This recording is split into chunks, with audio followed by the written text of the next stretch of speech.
మేనేజర్గా ఉండి భార్యని ఎంత ప్రోత్సహిస్తూ ఇప్పుడు ఆల్మోస్ట్ ఆయన క్యాంపింగ్లో ఉన్నారు. ఆయన ఏపీ అన్నిటి మీద బ్యాంక్ లాట్లో కొన్ని ఎలక్షన్స్ ఉన్నాయి, దానికి నిలబడ్డారు సార్. మరి ఆ సందర్భాన్ని కూడా చిన్న మన సంఘాన్ని అమ్మ అంత దూరం నుండి ఎంత వ్యయపరుచుకుని ఖర్చుపరుచుకుని వారు బయలుదేరి రావటం నాకు చాలా సంతోషంగాను ఆనందంగాను ఉంది. దేవుని యొక్క పరిశుద్ధ సన్నిధిలో మరి నిజంగా వారు మన మధ్యకి రావటం మనకి చాలా ఎంతో ఆశీర్వాదకరం. మొదటగా మనందరం వారి ఇద్దరు మరి ఇక్కడికి వస్తూ ఉండగా చప్పట్లు కొడుతూ మరి అందరం మనం ఆహ్వానిద్దాం. దయచేసి దేవుని గొప్ప గొప్ప స్టీవెన్స్ అన్నగారని ఇంకా చాలా పేరుగాంచినటువంటి గొప్ప గొప్ప దైవ సేవకుల యొక్క చేతుల మీదుగా చాలా మంచి అవార్డులు కూడా తీసుకుని దేవుని వాక్యంలో ఏ దృష్టి ఉండదు అమ్మగారికి చెప్పాలి నా దేవుని గురించి చెప్పాలి. వారికి ఇద్దరు పిల్లలు మంచి వాళ్ళు చూస్తే ఆ పిల్లలకి ఏమైనా చెల్లి అనుకుంటారు, ఆయనేమో వాళ్ళ తమ్ముడు అనుకుంటారు. అట్లా మంచి హైట్ అండి పిల్లలు. ఇక్కడే విజయవాడలో వారిద్దరు ఒకళ్ళేమో జాబ్ చేస్తున్నారు, ఒకళ్ళేమో ఒక బ్యాంక్ కోచింగ్ తీసుకుంటా ఉన్నాడు చిన్నబాబు. వారు దేవుని యొక్క బిడ్డలారా మరి మన ఏపీ గవర్నమెంట్లో మంత్రి గారి దగ్గర వాళ్ళ బాబు గారు జాబ్ చేస్తూ ఉన్నారు. వారు బాగా చదువుకున్నారు పిల్లలు, ఇంకా చదువుతూనే ఉన్నారు, జాబ్ చేస్తా. మరి ఇంత బాధ్యతల మధ్య దేవుని యొక్క వాక్యం బోధించడానికి అంత దూరం మన ఏమా ఉన్నారా అమ్మ? చెప్పాలి, నోటితో చెప్తున్నారా? మరి మీ యొక్క ఆశను రెండు చేతులు చాచి హల్లెలూయాతో ప్రభువును మహిమపరచండి ఒకసారి. గట్టిగా చెప్దామా? Praise the Lord, hallelujah. Right. మరి దేవుని సన్నిధిలో మరొకసారి అందరం గట్టిగా చప్పట్లు కొడుతూ మేరీ కుమార్ గారికి సమయాన్ని అప్పగిద్దాం. Praise the lord. అందరూ బాగున్నారా? ఎంత బాగున్నారు? చాలా బాగున్నారు కదా అందరూ. దేవుని నామమునకు స్తోత్రం. దేవుని బిడ్డలం కాబట్టి మనము దేవుల్లో ఉంటున్నాం కాబట్టి దేవుడు తన బిడ్డల్ని ఎన్ని కష్టాలున్నా, ఎన్ని శోధనలు, ఎన్ని బాధలు ఉన్నప్పటికీ కూడా దేవుడు మనల్ని కాచి కాపాడుతాడు. ఆయన యందు మన విశ్వాసము నమ్మకము ఉంచినప్పుడు దేవుడు ఎల్లప్పుడూ మనల్ని కాచి కాపాడుతాడు. ఈ దినము కొరకు ఏర్పాటు చేయబడిన దేవుని వాక్య భాగమును జోయల్ రాజు పాస్టర్ చదివి వినిపిస్తారు. యోహాను సువార్త 1వ అధ్యాయము 1 నుంచి 5 వచనాల వరకు. దయచేసి యోహాను సువార్త అందరూ తీయండి. పరిశుద్ధ గ్రంథాన్ని తెరిచి 1వ అధ్యాయము 1 నుంచి 5 వచనాలు మనం చదువుకుందాం. ఆదియందు వాక్యముండెను, వాక్యము దేవుని యొద్ద ఉండెను, వాక్యం దేవుడై ఉండెను. ఆయన ఆదియందు దేవుని యొద్ద ఉండెను, సమస్తమును ఆయన మూలముగా కలిగి ఉన్నది ఏది ఆయన లేకుండా కలుగలేదు. ఆయనలో జీవముండెను, ఆ జీవము మనుషులకు వెలుగై ఉండెను. ఆ వెలుగు చీకటిలో ప్రకాశించుచున్నది గాని చీకటి దాన్ని గ్రహింపకుండెను. దేవుడు తన పరిశుద్ధమైన లేఖనాలను మన వినికుల్లో దీవించునుగాక. ముందుగా మీ మధ్య ఈ రీతిగా నేను ఉండుటకు దేవాతి దేవుడు నాకు ఇచ్చిన అవకాశం కొరకు దేవునికి నేను వెళ్ళలేని స్తోత్రములు చెల్లించుకుంటున్నాను. జెర్మియా పాస్టర్ గారికి, ప్రశాంత్ పాస్టర్ గారికి వందనములు తెలియజేస్తూ ఉన్నాను. ఈ రీతిగా నన్ను ఆహ్వానించినందుకు పాస్టర్ గారికి నా హృదయపూర్వక నమస్కారాలు తెలియజేస్తూ ఉన్నాను. నన్ను ఆత్మీయంగా నడిపిస్తున్న జోయల్ రాజు పాస్టర్ గారికి కూడా నా హృదయపూర్వక నమస్కారాలు తెలియజేస్తున్నాను. పాస్టర్ గారు అయితే చక్కగా మమ్మల్ని ఇంటికాడ రిసీవ్ చేసుకొని చాలా బాగా చక్కగా చూశారు. అందుని బట్టి పాస్టర్ గారికి కూడా వందనాలు తెలియజేస్తున్నాను. అసలు ఫస్ట్ మమ్మల్ని ఆత్మీయంగా నడిపించింది జోయల్ రాజు పాస్టర్ గారు. ముక్కుపాడు గ్రామానికి మమ్మల్ని ఇన్వైట్ చేశారు. అక్కడ కూడా నేను మెసేజ్ చెప్పాను. తర్వాత అక్కడికి వచ్చిన తర్వాత నాకు చాలా అవకాశాలు వచ్చినాయి. చాలా గ్రామాల్లో దేవుడు నన్ను చాలా బాగా వాడుకుంటూ ఉన్నాడు. చాలా సంఘాల్లో తిరిగి నేను మెసేజ్ చెప్తూ ఉన్నాను. ఆ ఆశతోటే ఇప్పుడు కూడా ఇంత దూరం ఇక్కడ దాకా వచ్చాను. అయితే మనం చదువుకున్న వాక్య భాగంలో చూస్తే యోహాను సువార్త 1వ అధ్యాయము 1 నుంచి 5 వచనాలు చదువుగా విన్నాము. ఆదియందు వాక్యం ఉండెను, వాక్యము దేవుని యొద్ద ఉండెను, ఆ వాక్యము దేవుడై ఉండెను. ఆది అంటే ఏంటి? ఎప్పుడు? మొదట దేవుడు ఉన్నాడు, దేవుని వాక్యము ఉంది. అప్పుడు ఇవన్నీ ఏమీ లేవు, ఈ సృష్టి ఏమీ లేదు. ఆ టైంలో దేవుని యొక్క వాక్యం ఉంది, దేవుడు ఉన్నాడు.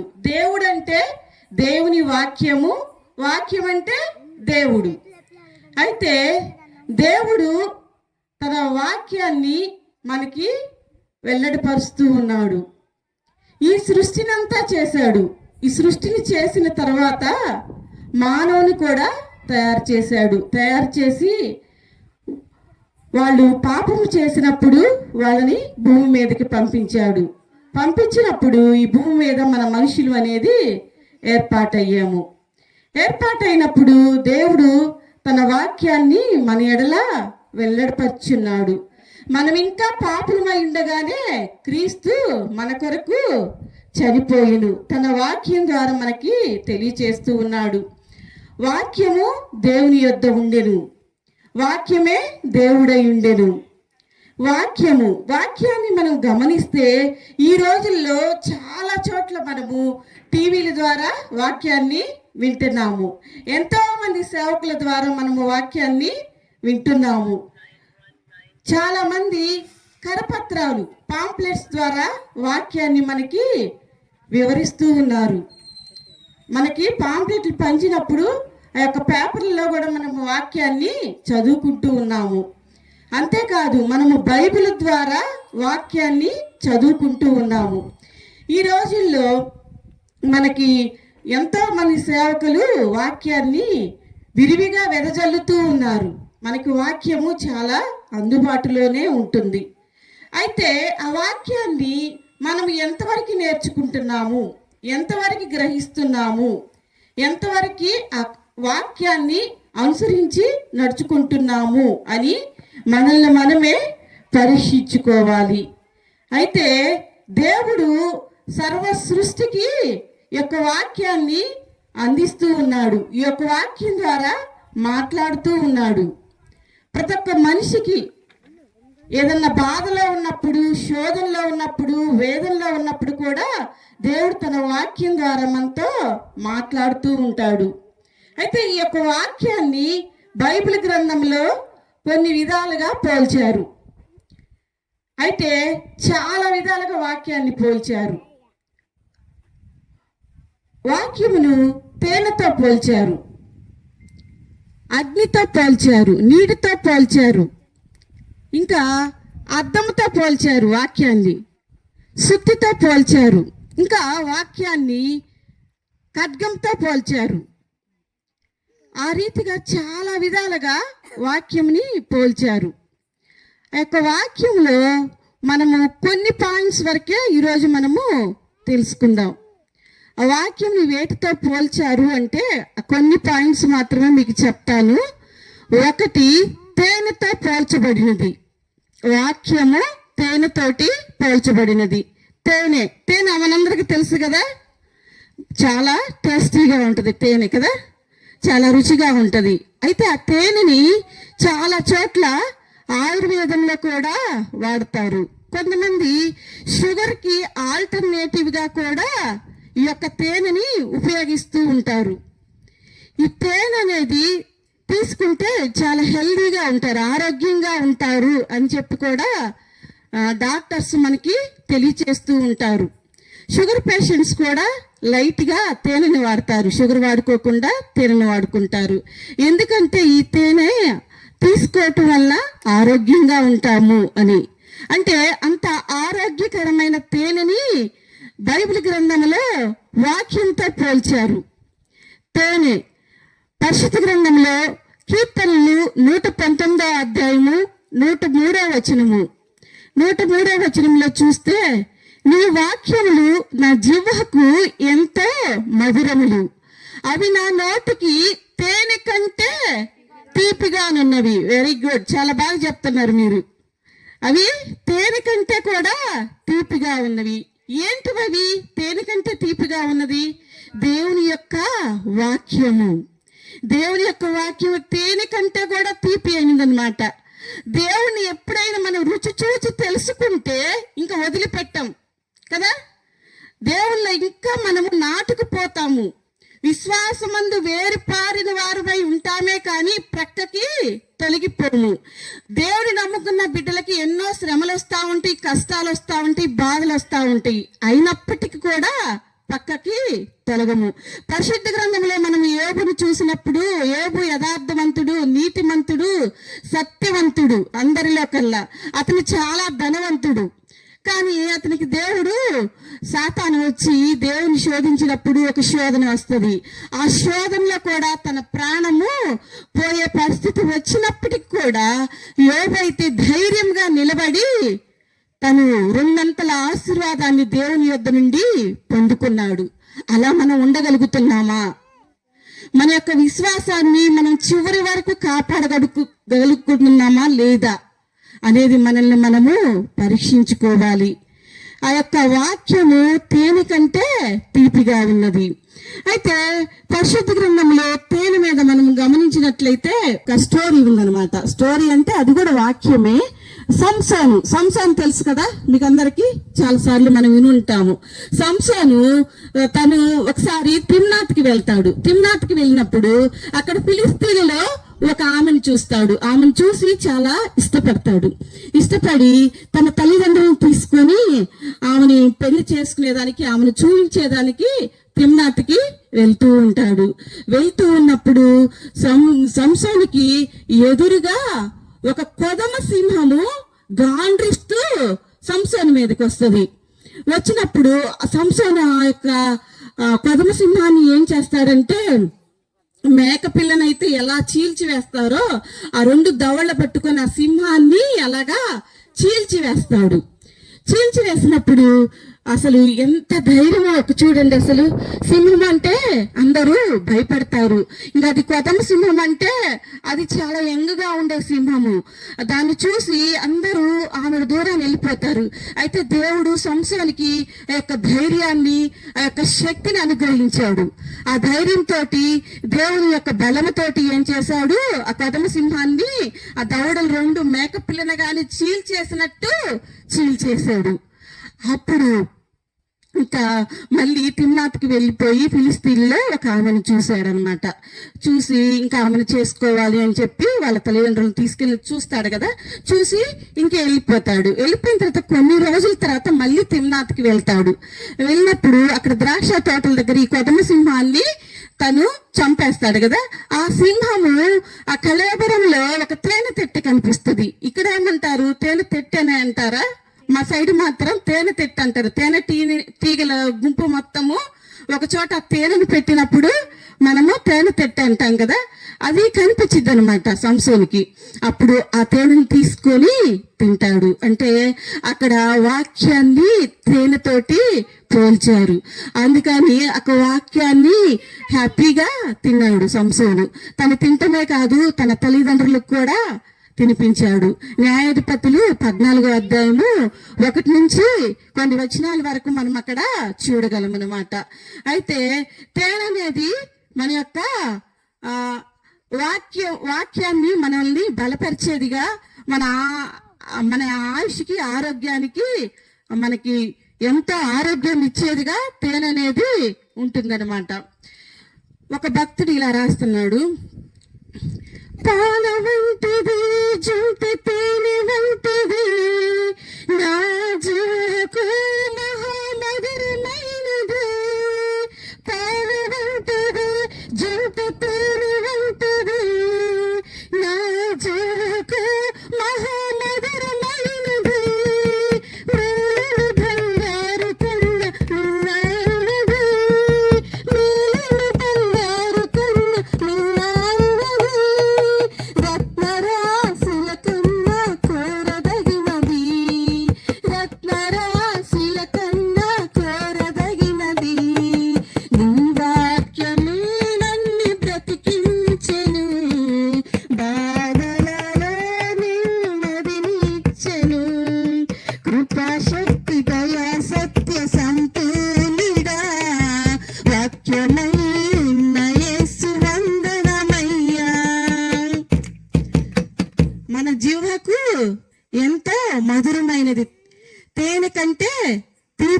ఉంటది వాక్యం అనేది. అంతేకాదు వాక్యము మన బాధలలో మనకి నెమ్మదిని అనుగ్రహిస్తుంది. కీర్తనలు 119వ అధ్యాయము 50వ వచనములో యొక్క వాక్య భాగ్యం ఉంటది. నీ యొక్క వాక్యము నా బాధలలో నాకు నెమ్మది కలిగించుచున్నది, ఇదే నాకు నెమ్మది కలిగించుచున్నది అని, నీ వాక్యమే నన్ను బ్రతికించి ఉన్నది, నా బాధలలో ఇదే నాకు నెమ్మది కలిగించుచున్నది అని చెప్పి దేవుని యొక్క వాక్యము మనకి తెలియచేస్తుంది. నువ్వు బాధలో ఉన్నావా, కష్టంలో ఉన్నావా, ఇరుకులో ఉన్నావా, ఇబ్బందుల్లో ఉన్నావా, నీ కుటుంబంలో ఏమన్నా సమస్యలు ఉన్నప్పుడు నువ్వు వాక్యాన్ని చదువుకున్నప్పుడు నీకు నెమ్మదిని దేవుడు కలుగు చేస్తాడు. ఎప్పుడైతే నువ్వు నీ కష్టంలో నువ్వు దేవునికి మొరపెట్టుకున్నప్పుడు దేవుడు నీ యొక్క ప్రార్థన ఆలకించి నీకు ప్రతిఫలాన్ని దయచేస్తాడు. అయితే మనము వాక్యముని తేనెతో పోల్చిన విషయం తెలుసుకున్నాం మొదటిగా. రెండోదిగా నీటితోటి వాక్యముని పోల్చారు. ఎఫెసీయులకు రాసిన పత్రిక 5వ అధ్యాయము 27వ వచనములో లాస్ట్ భాగంలో చూస్తున్నాను.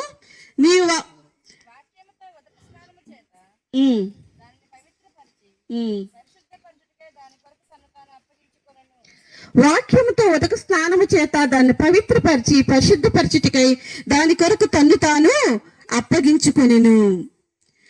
అంటే వాక్యమును నీటితో పోలుస్తున్నారు. అంటే మనలో ఉన్న మురికిని మనం తీసివేసుకోవటానికి ఏం ఉపయోగిస్తాము? నీటితోటి మనము స్నానం చేస్తాము, బట్టలు ఉతుక్కుంటాము, నీటితోటి వంట పాత్రలు కడుక్కుంటాము. అంటే ఆ మలినాన్ని, ఆ మురికిని, ఆ డాగు, ఆ ముడతలన్నిటిని మనం ఏం చేస్తాము? తీసివేస్తున్నాము. ఈ వాటర్ తోటి మనము కడిగి వేస్తున్నాము. అంటే దేవుని వాక్యము మన జీవితాలను బాగు చేసేదిగా ఉంటుంది. మనలో ఉన్న మీ నీతి క్రియలు నా దృష్టికి మురికి గుడ్డల వలె ఉండని అంటాడు యెహోవా దేవుడు. మురికి గుడ్డల వలె ఉన్నాయి అని అంటాడు. అంటే మన నీతి అనేది, మన భక్తి అనేది సరిపోదు. మనం ఇంకా ఎక్కువగా దేవునిలో విశ్వాసం కలిగి, నమ్మకం కలిగి మనం జీవించినప్పుడు ఆ నీటితోటి, ఆ వాక్యం అనే నీటితోటి మన యొక్క బ్రతుకులని కడిగి వేసుకున్నప్పుడు దేవుడు మనకి జీవజలాన్ని అనుగ్రహిస్తాడు. అయితే బైబిల్ గ్రంథంలో సమరయ స్త్రీ ఉంది, తెలుసు కదా మీ అందరికీ. సమరయ స్త్రీ ఉంది. ఆమె ఒకరోజు యేసుక్రీస్తు ప్రభు వారు ఈ లోకంలో ఉన్నప్పుడు నిజముగా జరిగినటువంటి సిచ్యువేషన్ గురించి చెప్తున్నాను. యేసుక్రీస్తు ప్రభు వారు ఈ లోకంలో ఉన్నప్పుడు ఒకరోజు సమరయ ప్రాంతంలోని సుకారను యొక్క గ్రామంలోకి వెళ్తూ ఉంటాడు. వెళ్తూ ఉన్నప్పుడు శిష్యులు ఏం చేస్తారంటే ఆకలి అవుతుందని చెప్పి వాళ్ళు భోజనం తీసుకురావడానికి వెళ్తారు శిష్యులంతా. అప్పుడు యేసుక్రీస్తు ప్రభు ఒక బావి దగ్గర, యాకోబు బావి అని ఆ బావి దగ్గర కూర్చొని ఉంటాడు. కూర్చొని ఉన్నప్పుడు సమరయ స్త్రీ అక్కడికి వాటర్కి వస్తుంది. అంటే ఆ బావిలో నీళ్లు చేదుకోవడానికి వస్తుంది. వచ్చినప్పుడు యేసుక్రీస్తు అడుగుతాడు, అమ్మా నాకు కొంచెము దాహం అవుతుంది, నాకు మంచినీళ్ళు ఇస్తావా అని అడుగుతాడు. అడిగితే అప్పుడు ఆ స్త్రీ అంటది, అయ్యా నువ్వు యూదుడు కదా, సమరయ్యలో అయిన మమ్మల్ని నీళ్లు అడుగుతున్నావు, మీకు మాకు సాంగత్యం లేదు కదా, మేము కలిసి సాంగత్యం చెయ్యము కదయ్యా అని అంటది ఆ సమరయిస్తి. అన్నప్పుడు యేసుక్రీస్తు అంటాడు, అమ్మా ఏమి కాదు, నేను నీకు జీవజలాన్ని ఇస్తాను, నువ్వు నాకు మంచినీళ్ళు ఇవ్వమ్మా. అంటే అయ్యా నువ్వు నాకు జీవజలాన్ని ఎట్టిస్తావు, నీ దగ్గర ఏమి లేదే, ఏదైనా చేదుకోవటానికి ఏమన్నా ఉందా నీ దగ్గర, ఏమన్నా తాడుందా, బిందుందా, లేకపోతే ఏమన్నా గ్లాసు వాటర్ నాకు ఇస్తానంటున్నావే అని అంటదామా. అన్నప్పుడు అప్పుడు యేసుక్రీస్తు అంటాడు, అమ్మా ఈ నీళ్లు తాగు వాళ్ళు మళ్ళీ దాహము కొంటారు, కానీ నేనిచ్చి నీళ్లు తాగువారు మరెన్నటికి దప్పుకొనరు అని చెప్పి యేసుక్రీస్తు చెప్తాడు. ఎంత ధన్యత ఆమెకి. అంటే మనం ఈ లోకములో ఈ ఎండలు, ఈ వేడికి మనం ఏం చేస్తాం? వాటరు తాగుతూ ఉంటాము. వాటర్ అనేది ప్రాణాధారము. మనిషికి వాటర్ లేనిదే జీవించలేడు. అయితే మనిషికి బాడీలో 75% వాటర్ ఉంటది. ఆ వాటర్ అనేది చాలా మన ప్రాణాన్ని బ్రతికించేదిగా ఉంటుంది. అయితే ఈ వాటర్ అనేది మనకి చాలా ఆరోగ్యాన్ని కూడా ఇస్తుంది. డాక్టర్ దగ్గరికి వెళ్తే ఏమని చెప్తాడు, నువ్వు వాటర్ ఎక్కువగా తాగు అని చెప్తా ఉంటాడు. ఈ మధ్య ఎక్కువగా సోషల్ మీడియాలో హెల్త్ గురించి టిప్స్ వస్తున్నాయి అనమాట. ఎట్లేదన్నా రోజుకి 2-3 లీటర్లు వాటర్ తీసుకోండి, మీరు హెల్దీగా ఉంటారు అని చెప్తా ఉంటారు. అంటే ప్రాణాధారంగా ఆ వాటర్ అనేది మనకి ఉంటుంది. సరే, అటువంటి వాటర్ని దేవుడు వాక్యంతో పోల్చాడు. అయితే అప్పుడు యేసుక్రీస్తు అంటాడు, నేను నీకు జీవజలాన్ని ఇస్తాను అని అంటాడు. జీవజలం అంటే ఏంటి? జీవంతో ఉన్న జలము. అయితే ఈ లోకములో ఉన్నప్పుడు మనము వాటర్ తాగుతాము, మళ్ళీ మనకు దాహం ఇస్తుంది. కానీ దేవుడు ఇచ్చే ఆ జీవజలాన్ని మనం తాగినప్పుడు మళ్ళీ మనకి దాహం అనేది వెయ్యదు. అది ఎక్కడ దొరికిద్ది మనకంటే దేవుని యొక్క రాజ్యంలోనే మనకి యొక్క జీవజలం అనేది దొరికిద్ది. ఈ లోకంలో ఉన్న మినరల్స్ వాటర్స్, ఫిల్టర్ వాటరు, అనేకమైన మంచి టేస్టీగా ఉన్న వాటర్లను తయారు చేసుకొని మనం తాగుతూ ఉంటున్నాం. కానీ ఆ పరలోక రాజ్యంలో దేవుడిచ్చే జీవజలం కొరకు మనం ప్రయత్నిస్తున్నామా? మనము ఆ యొక్క వాటర్ని పొందుకోవాలి, ఆ వాటర్ని మనం త్రాగాలి. ఆ వాటర్ని ఒక్కసారి తాగితే ఇంకా నీకు దాహం అనేది ఉండదు. పరలోక రాజ్యంలో ఆకలి ఉండదు, దాహం వేయదు, ఇంకా నిద్ర ఉండదు, ఏముండదు. ఎల్లప్పుడూ సంతోషంగా ఉంటాము. ఆ బంగారు రాజ్యంలో మనము ఎల్లప్పుడూ సంతోషంగా ఉంటాము. ఈ లోకంలో ఉన్న వాటర్ కోసం కాదు, కానీ దేవుడిచ్చే ఆ జీవ జలము కోసము మనము ప్రయత్నించాలి. ఆ జీవ జలము కోసం తాగేదానికి మనము దేవుని ఆలయానికి రావాలి. దేవుని మాటలు అనేవి మనము వినాలి. ఆ సమరయ స్త్రీ యోహాను సువార్త 4వ అధ్యాయంలో ఆమె గురించి రాయబడి ఉంటది. అంటే ఆమె అప్పుడు, అయ్యా నాకు ఆ జీవ జలము కావాలి, నేను తాగుతానయ్యా అని చెప్పిద్దనమాట. అంటే ఆ రీతిగా నీటిని వాక్యముతోటి పోలుస్తూ ఉన్నారు. నీరు అనేది చాలా మనకి ఇంపార్టెంట్ అనమాట. అంటే ఆ వాక్యం అనేది మనకి చాలా ఇంపార్టెంట్. ఒక భక్తుడు ఇలా రాస్తున్నాడు, జీవనదిని నా హృదయములో ప్రవహింప చేయుమయ్యా, జీవనదిని నా హృదయములో ప్రవహింప చేయుమయ్యా, ఎండిన ఎముకలన్నీ తిరిగి జీవింప చేయుమయ్యా, ఎండిన ఎముకలన్నీ తిరిగి జీవింప చేయుమయ్యా, జీవనదిని నా హృదయములో ప్రవహింప చేయుమయ్యా. ఎప్పుడు వస్తుంది ఆ జీవనది మన హృదయంలో?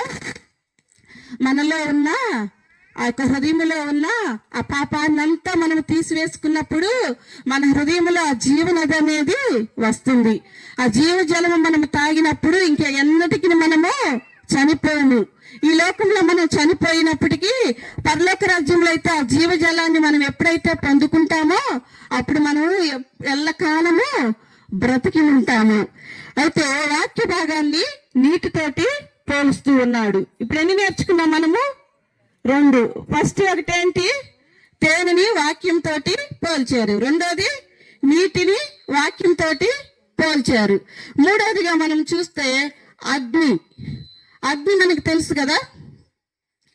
అగ్ని వాక్యమును అగ్నితోటి పోల్చాడు. ఇర్మియా గ్రంథము 23వ అధ్యాయము 29వ వచనంలో చూస్తే అక్కడ, నా మాట అగ్ని వంటిది కాదా, బండను బద్దలు చేయు సుత్తి వంటిది కాదా అని అంటాడు. దేవుడు వాక్యం ద్వారా మనకి తెలియచేస్తూ ఉన్నాడు యెహోవా దేవుడు. ఆ మాట అనేది అగ్ని వంటిది కాదా అంటే దేవుని మాట అగ్ని వంటిది. ఆయన ఆ యొక్క మాట మాట్లాడినప్పుడు అగ్ని వలె దహించి వేసే యొక్క మాటలు అన్నమాట. ఇప్పుడు మనము కొన్నిసార్లు చూస్తూ ఉంటాము, ఒక గడ్డి మోపుంది, ఆ గడ్డి మోపుని తీసుకొచ్చి ఆ అగ్గిపుల్ల గీసినప్పుడు ఆ గడ్డి మోపంతా ఏమవుతుంది? తగలబడిపోతుంది, బూడిదైపోతుంది కదా. కానీ బైబిల్లో మనం ఒక చోట చూస్తే అది నిర్గమాకాండము 3వ అధ్యాయము 2వ వచనంలో మనం గమనిస్తే బర్నింగ్ బుష్ అంటే మండుచున్న పొద. అయితే ఆ పొద మండుచున్నది కానీ కాలిపోలేదంట. అది దేవుని యొక్క అద్భుతము. దేవుడు యొక్క పొదలో ఉండి ఆ అగ్ని ద్వారా మాట్లాడుతూ ఉన్నాడు. ఎవరితో మాట్లాడుతూ ఉన్నాడంటే మోషేతోటి మాట్లాడుతూ ఉన్నాడు. మోషే ఫస్ట్ తన మామయ్య అయిన ఇత్రో దగ్గరికి వెళ్ళి అక్కడ ఒక మందని కాచుకుంటూ ఉంటాడు. హోరేబు పర్వతానికి వెళ్తాడు. అరణ్యంలోనే హోరేబు పర్వతానికి వెళ్ళి అక్కడ గొర్రెల్ని మేపుతూ ఉంటాడు. మేపుతూ ఉన్నప్పుడు అది హోరేబు అంటే దేవుని పర్వతము అని పేరు ఆ యొక్క కొండకి. ఆ పర్వతం దగ్గరలో ఆ పర్వతములో యెహోవా దేవుడు ప్రత్యక్షమయ్యి ఆ పొదలో మండుతూ ఉంటది. కానీ ఆ పొద కాలిపోలేదు, బూడిది కాలేదు. అంటే మనం ఆ గడ్డి మోపని కాల్చినప్పుడు అది నల్లగా మాడిపోయి మసయ్యి బూడిదైపోద్ది. కానీ ఆ పొద మాత్రం అలాగే మండుతూ ఉంది. అంటే చూడండి ఎంత అద్భుతము. దేవుని యొక్క వాక్యము, దేవుని యొక్క మాట యొక్క అట్లాగా దేవుడు చూపిస్తూ ఉన్నాడు.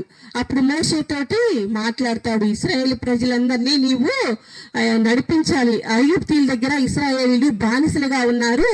వాళ్ళని ఆ బానిసత్వం నుంచి విడిపించి వాళ్ళని నువ్వు పాలు తేనెలు ప్రవహించి కానాను దేశానికి నడిపించు మోషే అని చెప్పి దేవుడు మాట్లాడుతూ ఉంటాడు.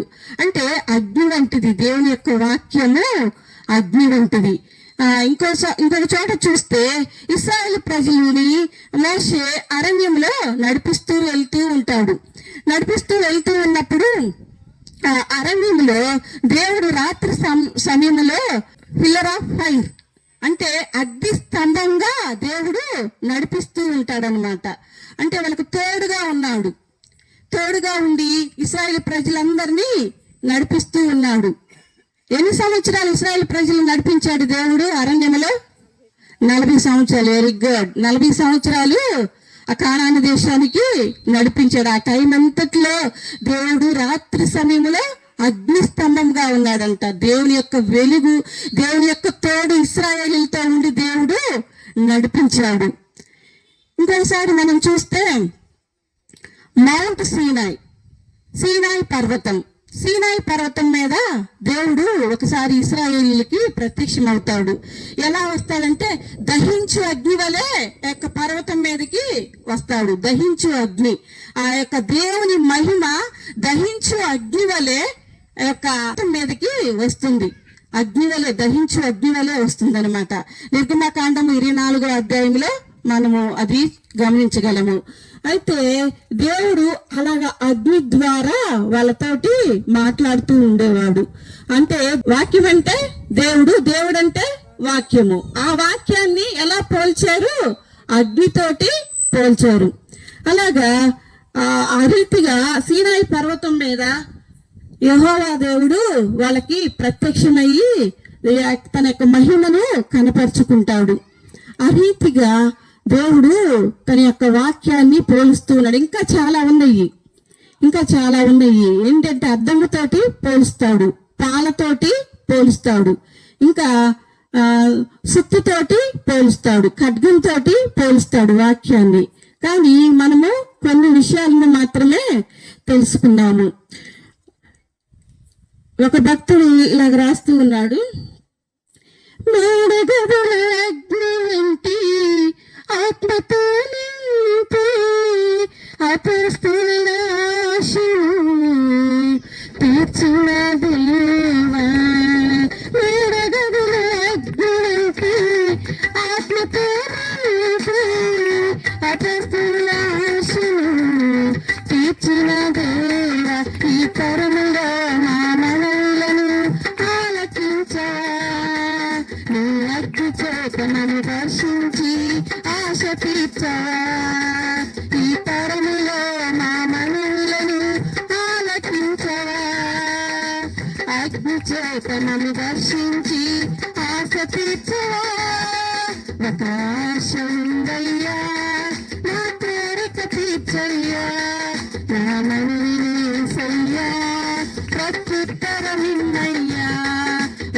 ఆశ ఉందయ్యా, నా కోరిక తీర్చయ్యా, నా మనవిని యేసయ్యా, ప్రత్యుత్తరమిమ్మయ్యా.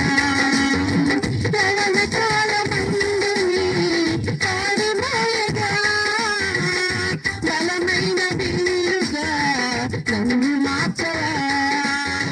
యవన కాలమందుని కాడిమోయగా, బలమైన బిల్లుగా నన్ను మార్చవా. ఆకాశ ఉందయ్యా, నా కోరిక తీర్చయ్యా, నా మనవిని యేసయ్యా, ప్రత్యుత్తరమిమ్మయ్యా. అయితే ఈ లోకంలో మనమైతే పై రూపాన్ని చూస్తూ ఉంటాం కదా, పై రూపాన్ని చూస్తూ ఉంటాం. అయితే ఒకసారి నేను ఆటోలో చర్చికి వెళ్తూ ఉన్నాను. అది షేర్ ఆటో. ఆటోలో చర్చికి వెళ్తూ ఉంటే 2 కిలోమీటర్స్ ఉంటుంది చర్చి నేను వెళ్ళేదానికి. ఆ చర్చికి వెళ్తూ ఉన్నప్పుడు కొంచెం దూరం వెళ్ళిన తర్వాత చెత్త పేపర్లు ఏరుకుంటారు కదా, వాళ్ళు ఒక ఆమె వాళ్ళ కుమారుడు, మళ్ళీ ఆ చిన్న పిల్లోడు, ఆ పిల్లోడి చేతిలో మళ్ళీ ఒక కుక్క పిల్ల ఉంది. వాళ్ళు ఎలా ఉన్నారంటే భయంకరంగా వాసన వస్తుంది వాళ్ళ దగ్గర. అంతేకాకుండా వాళ్ళు బట్టలు కూడా మురికిగా ఉన్నాయి. అయితే నేను ఆటోలో కూర్చొని ఉన్నప్పుడు వాళ్ళు ఎక్కినప్పుడు వెంటనే నేనేం చేశానంటే ఆ వెనకున్న సీట్లో నుంచి లేచి ఈ చెక్క ఉంటుంది కదా ఆటోలో, ఆ చెక్క మీద నేను కూర్చొని కొంచెంసేపు ఆలోచించారు. ఇదేంటి నేను ఇలా ప్రవర్తిస్తున్నాను, నేను దేవుని బిడ్డను కదా, వాళ్ళని చూసి అలాగా అనుకోని ఇట్లా కూర్చున్నాను ఏంటి అని చెప్పి అప్పటికప్పటికి యేసయ్యా నన్ను క్షమించయ్యా, నేను తప్పు చేశానయ్యా, అలా చేయకూడదని చెప్పి ఆ చిన్న బిడ్డను మళ్ళీ దగ్గరకు తీసి ఆ బిడ్డని మళ్ళీ మాట్లాడాలన్నమాట. అంటే మనము పై రూపాన్ని చూస్తాము, కానీ యెహోవా దేవుడైతే హృదయాన్ని లక్ష్య పెడతాడు. మన హృదయంలో ఉన్న పాపంనంతా మనము తీసివేసుకోవాలి. మనలో ఉన్న అంధకారాన్ని, చీకటిని తొలగించడానికి ఆయన ఈ లోకానికి వచ్చాడు. యేసయ్య తన పరిశుద్ధాత్మ అగ్ని చేత మన హృదయాల్లో ఉన్న అపవిత్రంతటిని దహించలేనుగాక. పరిశుద్ధాత్మ శక్తితోటి ఈరోజు మన యొక్క జీవితాలలో, మన కుటుంబాలలో దేవుడు యొక్క వెలుగుని నింపునుగాక. ఆమేన్ చెప్పండి, ఆమేన్ చెప్పండి, హల్లెలూయా. అయితే దేవుడు, మన దేవుడు గొప్ప దేవుడు, ఆయన శక్తిమంతుడు, ఆయన రాజులకు రాజు, ప్రభులకు ప్రభు, ఇమ్మానుయేలు దేవుడు, ఇశ్రాయేలు పూజ్యుడు, అల్ఫా ఒమేగా.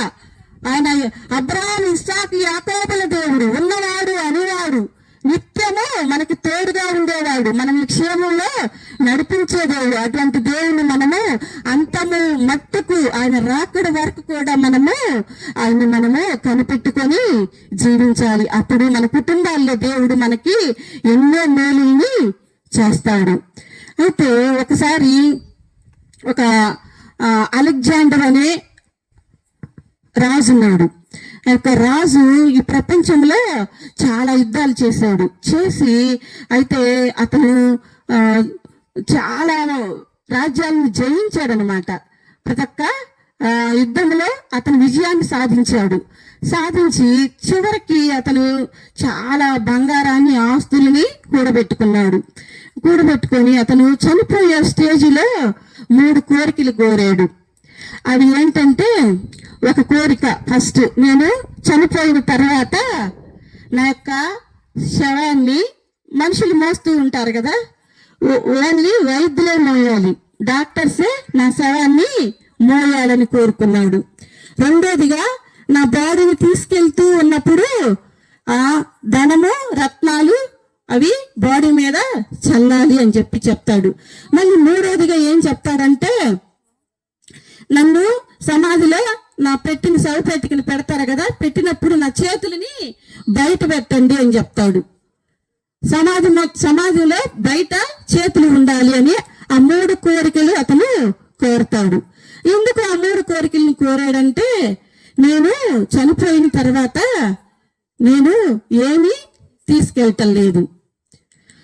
అయితే మరణాన్ని డాక్టర్లు కూడా ఆపలేరు, అందుకని డాక్టర్ని మొయ్యమని చెప్తున్నాను. ధనాన్ని ఎందుకు చల్లమన్నానంటే, రేపు ఆ ధనాన్ని నేను ఏమీ తీసుకొని పోను.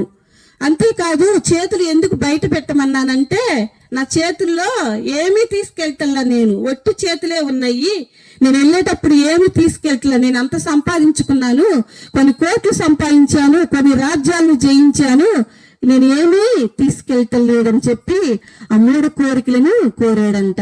అంటే మనం బ్రతుకున్నంత కాలము మనం ఏమీ తీసుకొని పోలేము. ఏమి మనతో వచ్చేది మన నీతి క్రియలు మాత్రమే. అయితే మనము ఈ లోకానుసారంగా కొన్ని వస్తువులను మనము గమనిస్తే ఇనుము ఉంది కదా, ఇనుమును కరిగించగలిగిన శక్తి అగ్నికి ఉంటది, అగ్నిని ఆర్పగలిగిన శక్తి నీటికి ఉంటది, నీటిని ఈజీగా తాగగలిగిన శక్తి మనిషికి ఉన్నది, మనిషిని నాశనం చేయగలిగిన శక్తి మరణానికి ఉన్నది, మరణాన్ని జయించి తిరిగి లేచిన శక్తి నా యేసయ్యకు మాత్రమే ఉంది. ఈ లోకంలో, ఈ విశ్వంలో, ఈ ప్రపంచంలో ఎవరు మరణాన్ని జయించిన వ్యక్తి ఎవరు లేరు. యేసుక్రీస్తు ప్రభు మాత్రమే మృత్యుంజయుడిగా ఆయన లేచాడు. ఆయన ప్రేమ ఎంత గొప్పదో తెలుసా? సింహాసనము నుండి సిలువకు దిగి వచ్చినది, బలమైనది మరణము కన్నా మృతిని గెలిచి లేచినది. సింహాసనము నుండి సిలువకు దిగి వచ్చినది, బలమైనది మరణము కన్నా మృతిని గెలిచి లేచినది. ఇది సజీవమైనది, ఇది సత్యమైనది, ఇది నిత్యమైనది, క్రీస్తు యేసు ప్రేమ ఇది. ఇది సజీవమైనది, ఇది సత్యమైనది, ఇది నిత్యమైనది, క్రీస్తు యేసు ప్రేమ ఇది. కలువరి ప్రేమ ఇది, క్రీస్తు కలువరి ప్రేమ ఇది, కలువరి ప్రేమ ఇది, క్రీస్తు కలువరి ప్రేమ ఇది.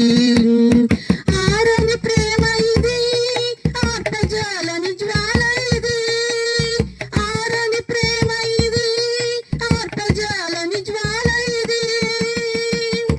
అతి శ్రేష్టమైనది, అంతమే లేనిది, అవధులే లేనిది, అక్షయమైన ప్రేమ ఇది. అతి శ్రేష్టమైనది, అంతమే లేనిది, అవధులే లేనిది, అక్షయమైన ప్రేమ ఇది.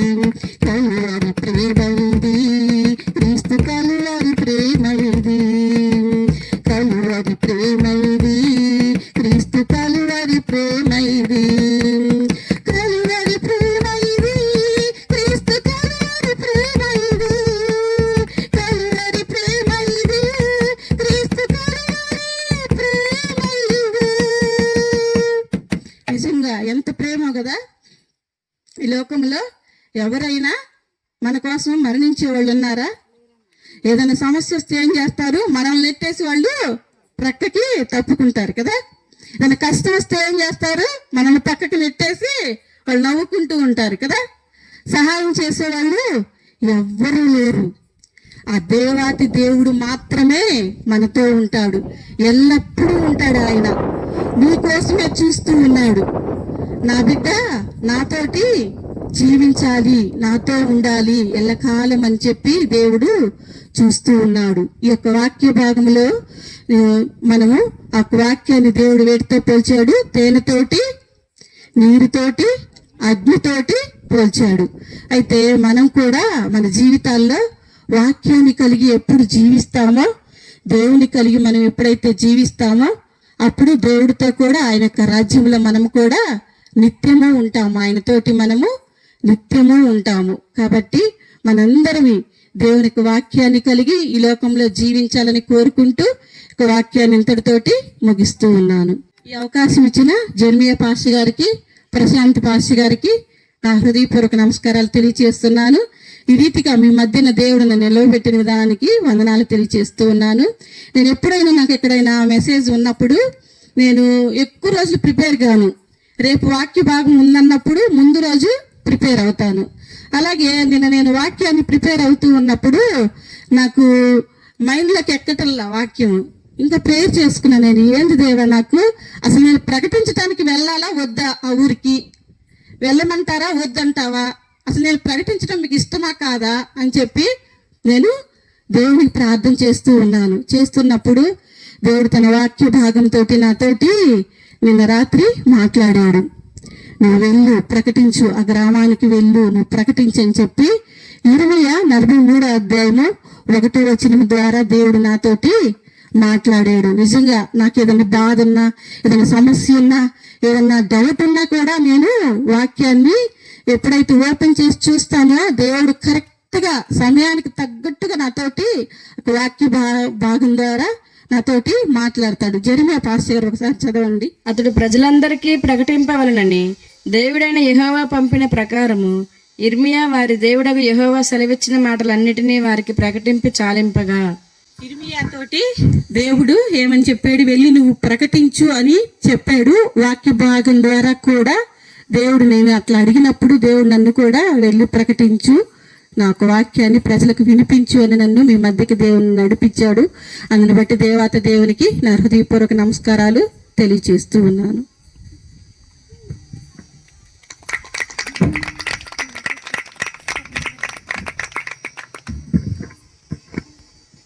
దేవునికి స్తోత్రం చెప్పండి. అందరూ 2 చేతులు చాచి గట్టిగా హల్లెలూయా, హల్లెలూయా. చాలా చక్కగా సవివరంగా దేవుని వాక్యం మనందరం విన్నాం కదా. దేవుని బిడ్డలారా, చాలా చక్కగా అమ్మగారు చెప్పారా లేదా? బాగా అర్థమైందా? మీ ఫేవరెట్ అయిపోయారు అమ్మగారు. చాలా ఒక విషయం ఏంటంటే, సేవకులతో కూడా మరి వాక్యం చెప్పటానికి దీటైన మంచి స్వరాన్ని దేవుడు ఆమెకి ఇచ్చాడు కదా. దేవునికి మహిమ కలుగుగాక.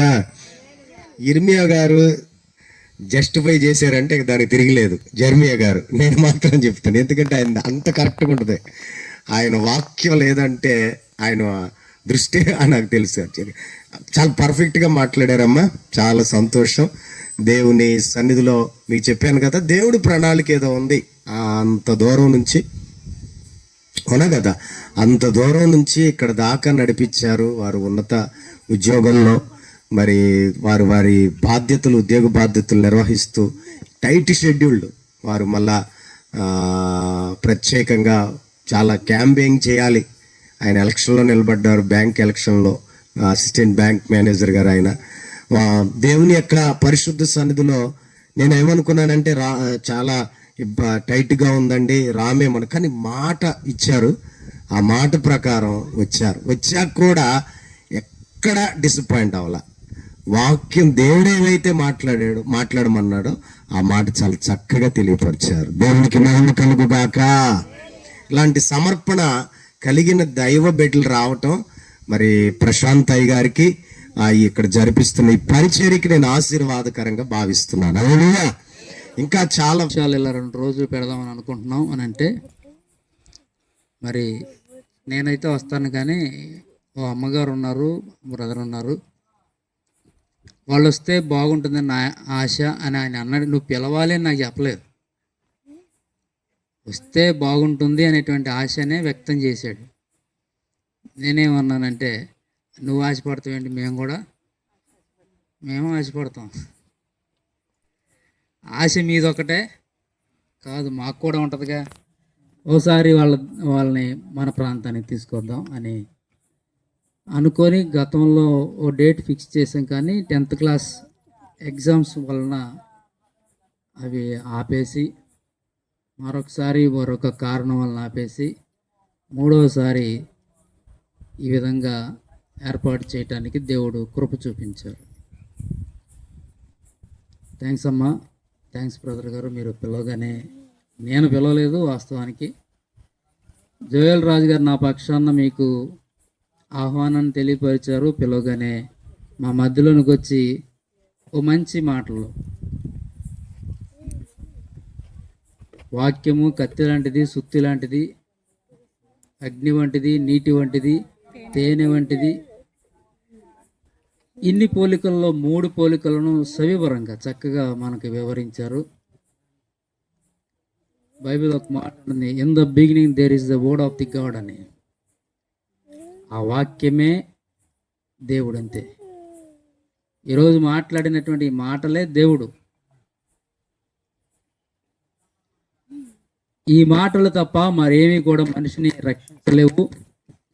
ఈ మాటలు తప్ప మరేమీ కూడా మనిషిని పరలోకానికి తీసుకుని వెళ్ళలేవు. కనుక ఈ మంచి మాటలు దేవుడి రాత్రి మన సంఘము పక్షముగా, గ్రామ పక్షముగా దేవుడు మనందరితో మాట్లాడిన విధానాన్ని బట్టి దేవునికి అందరూ ఒకసారి 2 చేతుల పైకి స్తోత్రం చెప్దాం. హల్లెలూయా, హల్లెలూయా. అంతే మాత్రమే కాదు, ప్రయాణం చాలా భారం.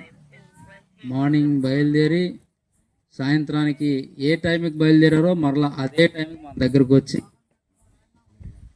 వితౌట్ రెస్ట్ మళ్ళీ మన దగ్గర ఈ మీటింగ్లోకి వచ్చి మాట్లాడడానికి దేవుడు వాళ్ళకి ఇచ్చినటువంటి ఓపిక, లేక వాళ్ళకి ఇచ్చినటువంటి భారము, సమర్పణ, వీటన్నిటిని బట్టి అలుపెరగని పోరాటం, పౌలు వలె అలుపెరగని పోరాటం వాళ్ళు చేస్తున్నారు. వాళ్ళ పడేటువంటి ఆ ప్రయాస లేక భారము దేవుడు ఇంకా పెంచి అనేక ప్రాంతాలలో దేవుడు వారిని వాడుకొనును గాక.